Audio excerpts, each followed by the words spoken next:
History of gold کی episode number 10۔ قدیم ہندوستان میں سونا کیوں جمع ہوتا رہا؟ آخر قدیم ہندوستان دنیا کا سب سے بڑا سونے کا ذخیرہ کیسے بن گیا؟ حیران کن حقیقت، ہندوستان سونا نکالتا کم تھا، رکھتا زیادہ تھا۔ عالمی تجارت کا مرکز، دنیا کا سپر مارکیٹ۔ ہندوستانی ذہنیت، سونا خرچ نہیں کیا جاتا۔ عورتیں اور ہندوستانی بینکنگ سسٹم، بندر دنیا کے سب سے بڑے وائلٹس۔ چلتے ہیں موضوع کی طرف، جہاں سے ملیں گے ہمیں ان تمام سوالوں کے جواب۔ اگر آپ ہمارے چینل پر نئے ہیں تو چینل کو سبسکرائب کر لیں اور بیل آئیکن کو دبانا نہ بھولیے تاکہ تمام ویڈیوز کے نوٹیفیکیشن آپ تک پہنچ سکیں۔ السلام علیکم، میں ہوں دلاور ظہور اور آپ دیکھ رہے ہیں ہسٹورک اینڈ فائنانس ہب۔ تصور کریں، روم کے خزانے سے سونا نکلا، سمندر عبور کیا، عرب تاجروں کے جہازوں میں آیا، بازاروں میں بکا اور پھر ہمیشہ کے لیے غائب ہو گیا۔ سوال یہ ہے کہ کہاں؟ جواب ہے ہندوستان میں۔ ہزاروں سال تک دنیا کی دولت ایک طرف بہتی رہی لیکن واپس نہ آئی۔ یہ کوئی افسانہ نہیں، یہ معاشی حقیقت تھی۔ لوگ سمجھتے تھے ہندوستان ہمیشہ سونے کی کانوں کی وجہ سے امیر تھا، لیکن حقیقت اس کے برعکس ہے۔ قدیم دور میں بڑی گولڈ مائنز زیادہ تھیں، وسطی ایشیا میں، افریقہ میں اور رومی علاقوں میں۔ ہندوستان میں کچھ کانیں ضرور تھیں لیکن اتنی نہیں کہ دنیا بھر کا سونا یہاں جمع ہو جائے۔ صدیوں تک دنیا کا سونا یہاں آتا رہا۔ اس کا مطلب واضح ہے، ہندوستان سونا پیدا نہیں کر رہا تھا، وہ سونا کھینچ رہا تھا۔ قدیم زمانے میں دنیا تین چیزوں پر چلتی تھی: خوراک، کپڑا، عیش و عشرت، اور تینوں چیزوں میں ہندوستان سب سے آگے تھا۔ یہاں تیار ہوتا تھا باریک ململ، اتنی باریک کہ ہوا میں اڑ جائے۔ مثالیں: کالی مرچ،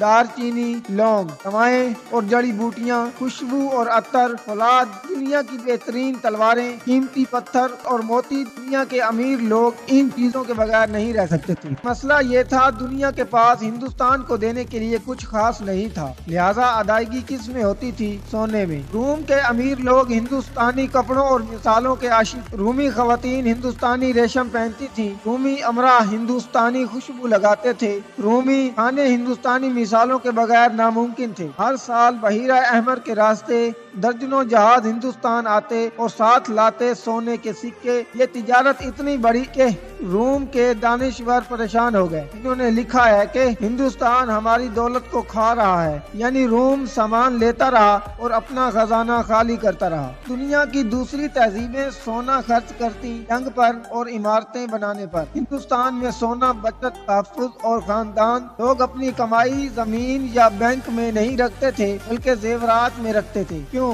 کیونکہ حکومتیں بدل جاتی تھی، جنگیں ہوتی تھی، ڈاکو حملہ کرتے تھے، کاغذی کرنسی نہیں تھی، اس لیے سب سے محفوظ چیز تھی جسم پر پہنا ہوا سونا۔ قدیم ہندوستان میں عورت کا زیور صرف زینت نہیں تھا، وہ تھا انشورنس، بچت، ایمرجنسی فنڈ، خاندانی خزانہ۔ اسی لیے شادیوں میں سونا نسل در نسل منتقل ہوتا رہا۔ اور اہم بات یہ، سونا کبھی مارکیٹ میں واپس نہیں آتا تھا۔ صرف گھروں میں نہیں، مندروں میں بھی سونا جمع ہوتا رہا۔ لوگ اپنی کمائی کا حصہ دیوتاؤں کو دیتے تھے۔ صدیوں تک لاکھوں لوگوں کے نظریں ایک جگہ جمع ہوتی رہیں، یعنی تجارت سے سونا آیا، گھروں میں گیا، پھر مندروں میں بند ہو گیا اور ہمیشہ کے لیے معیشت سے نکل گیا۔ اب پورا معاشی نظام سمجھیں۔ دنیا سامان خریدتی تھی، سونا دیتی تھی۔ ہندوستان سامان بیچتا، سونا رکھ لیتا، واپس کیا جاتا؟ تقریباً کچھ بھی نہیں۔ اسی لیے مورخین کہتے ہیں، قدیم سونا دنیا کی دولت کا آخری اسٹیشن تھا۔ قدیم ہندوستان امیر اس لیے نہیں تھا کہ اس کے پاس سونا تھا، بلکہ اس لیے سونا تھا